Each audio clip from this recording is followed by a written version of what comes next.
Yeah, definitely.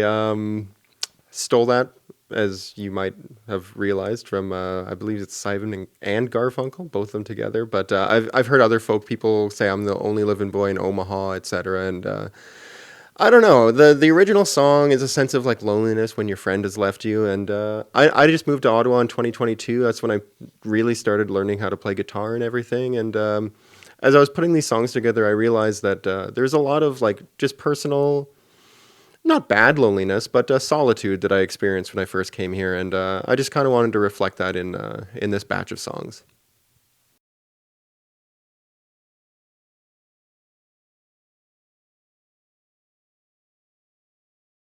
Oh boy, I get some hate for this from some of my friends, but it's probably a little bit of just the nostalgic sound of the lo-fi experience. I grew up on cassette tapes, making little mixtapes and everything like that, and then I graduated to listening to lo-fi bands like Neutral Milk Hotel. Call them lo-fi if you'd like. They definitely use distortion in their acoustic instrumentation. I love Bright Eyes, especially early Bright Eyes, and there's something that feels kind of personal about that technique. Hyper polish is awesome and it's great for getting vocals out, but sometimes when I'm listening to these sort of like bedroom tapes and everything like that, it kind of feels like they're singing into a mixtape just for me, and that's something that I kind of wanted to glob onto. Also, it's a lot easier to do that than to do highly polished. If you find a workflow that allows you to get the kind of lo-fi sound you're looking for, getting it after the fact is, I think, harder. I just use really crappy equipment that I know, so it works out for me. It saves time.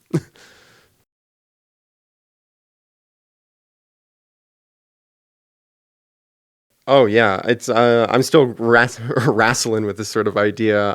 Again, it's partially because I like it, and I assume that people who like my stuff are similar to me. I don't think that everybody needs to buy a cassette. I'm not pushing cassettes on, but I like the idea of having an intentional artifact that you kind of leave behind. Vinyl's too expensive for people to produce on a whim.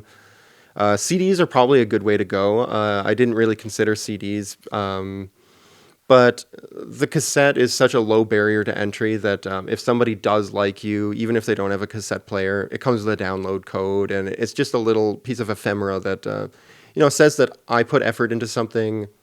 I generated a physical item, and then you connected with me through that physical item. So the fact that it carries music is almost incidental when I'm making these cassettes, but it also has a bit of a nice little glow to it that, some people say vinyl has, but cassettes more so, I think, if you like that hum.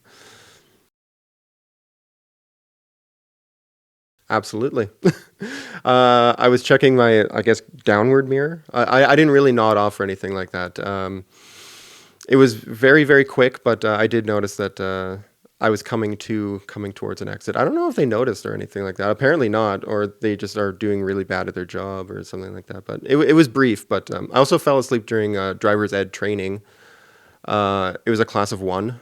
It was just me and the teacher, and I fell asleep during all of the classes. I don't know. Maybe there's a problem with me in high school, but I don't know.